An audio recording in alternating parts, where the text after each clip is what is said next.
Today we got a wild ride for you. I'm talking Tom, Sydney, Slug, Daisy, Allison. It's all about to go down in ways and things that you never seen before. We're talking about Freida McFadden's The Boyfriend.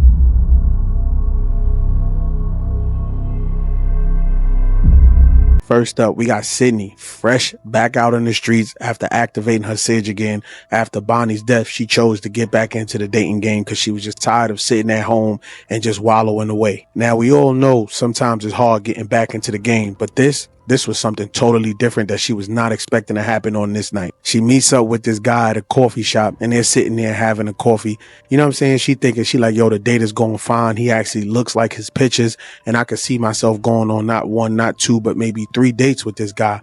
When all of a sudden, Sydney starts to get this nosebleed, which sends this guy into a septic damn near shock and he passes out. Yeah, you did. You heard me right. A nosebleed on a date? That's crazy. I would have never expected that. How many of y'all been on a date and your date just start bleeding? That would raise all type of red flags. Like, yo, you sick? You got a condition or something? So I'm expecting son to just be like, yo, what's wrong with you? But I ain't expect him to pass out. I'm like, bro, show your manhood. Like, you got to step up. You can't just be passing out on the sign of blood. You feel me? When all of a sudden Mystery Man shows up, the person that Sydney been chasing this whole time. Now, she said he entered the shop before that, but when a nose situation happened, that's when he stepped in and started showing his medical practices. I'm like, all of a sudden now, Dr. McHottie, aka Mystery Man, just showed up at the coffee shop just unexpected. I'm like, Freida, come on, you tying everything together and we keeping up. If you know thrillers, then you know that it's always a plot twist and how they start adding in things together. So I was really paying attention on this part. Now, this mystery dude been popping up everywhere. He popped up at the first time when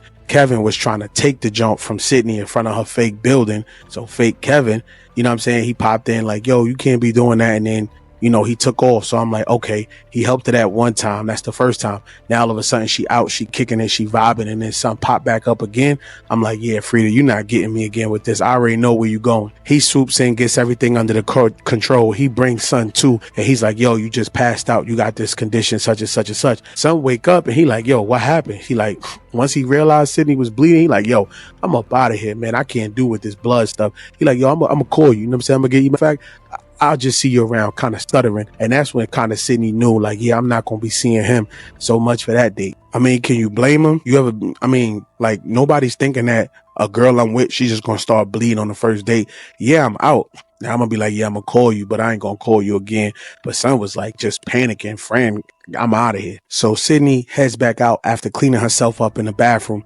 Mysterious Man is still waiting to see when she comes out the bathroom. I guess he really wanted to holler at her. They end up talking. They end up, you know, having coffee. And she like, yo, I don't really want the date to end. So let's go out to eat somewhere. Or, you know what I'm saying? Like, let's build on this conversation. So son like, all right, cool. So he bought her a shirt. You know what I'm saying? I thought that was a cool gesture. And then they kind of went out on a date and they was kicking it from there. But what Sydney doesn't know is that this whole situation is about to get way more complicated than she ever expected. But back on the streets when Tom was in high school, Tom's having this whole different issue with his pops.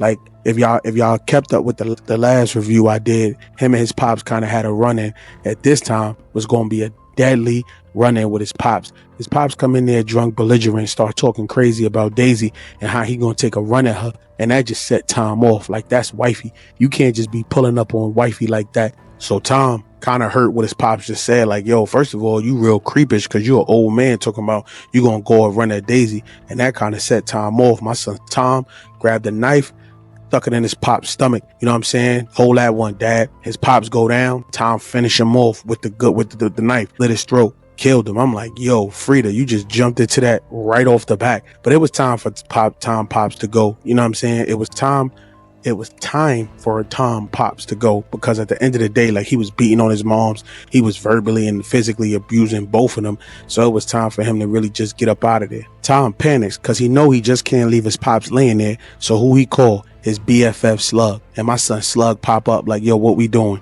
So as they about to, you know what I'm saying, stuff his pops in the trunk, as they get him in there, who pops in? Who walks in? Allison. Allison pops up. So now they thinking that she saw them and she walking her dog or whatever the case may be. So Tom like, Slug like, yo, she got to go after they pull her off. You know what I'm saying? They have a little brief.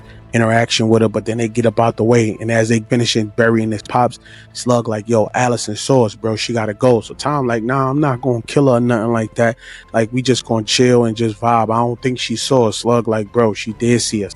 Tom like, nah, I don't think she did. He was like, yo, I'm not gonna kill her. When they pull up, Slug like, all right, bro, whatever, you know what I'm saying? Like, get out. You know what I mean? I helped you enough. I gotta go home. I'm tired. And then he like, yo, wash those clothes, throw some bleach, throw some extra detergent on there. You know what I'm saying? Clean up the house. I ain't helping you. I just helped you out as much as I could. And my son Slug just pull off. Like, who don't want a friend like Slug? You feel me? He helping Tom out like on a murder. No questions asked. Like, let's just get rid of the body. You know what I'm saying? So I felt like Slug was really a ride or die for Tom. But Tom all befuddled. He like, damn, Slug must just be out here killing people because he really an expert out here in these streets with just moving bodies and getting rid of bodies and just wanting to kill people like off the rip. So I thought that was ill for Slug to help his boy out in that time of need. Now the next morning, Tom got to deal with some issues at school because Allison gave Tom an ultimatum in the last review that I did that he had to break up with Daisy because when the cops was looking for Brandy Healy after she was missing, Allison was the one who said she saw Tom in the back of the school kissing her and that was his girlfriend. So she kind of knew that he had some connection, even though he denied it to her. She felt like he did something to Brandy Healy. So she was trying to help her girl Daisy out. Allison was like, yo, stay away from her. You know what I'm saying? Break up with her or I'm going to tell her what was going on between you and Brandy Healy. So when Tom get to school, he thinking about that. Like, that's on his mind. He get to school, he see police cars. He like, yo, what's going on? He like, yo, it's too fast. They couldn't have known that I just off my pops hours ago. So he like, I don't know what's going on. And that's when when he get to school, that's when Tom sees Daisy and she's weeping. He like, yo, what's going on? She like, yo, I don't know what's going on. She like, you don't know? Allison is missing. So now I'm like, Slug must have got rid of Allison when he dipped off on Tom. That's probably why he was rushing him out. So Slug kind of pull up and he like, yo, you got rid of Brandy Healy, kind of winked at him. And he like, yo, I didn't get rid of her. Tom giving him the like, I didn't get rid of her.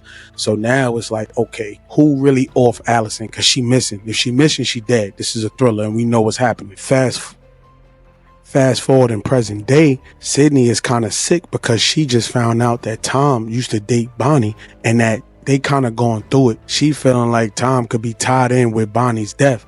So she kind of report that to her ex-boyfriend Jake, who's a detective, and her and Sydney and Tom kind of butt heads like, yo, he kind of press her like, yo, how could you give me up to the police when I ain't really have nothing to do with it?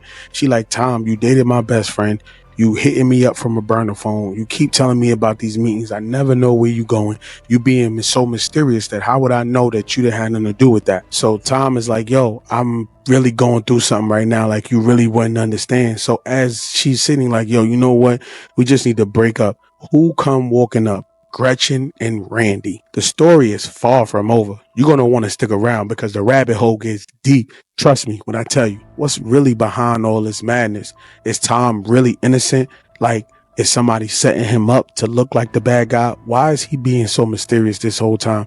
Why was he hitting Bonnie up from a burner phone? Why nobody got a chance to meet him? What's really going on in this book? Catch us next time where we peel back more of the story. It's layers to this mystery stuff, man. One secret at a time. Until then, stay sharp.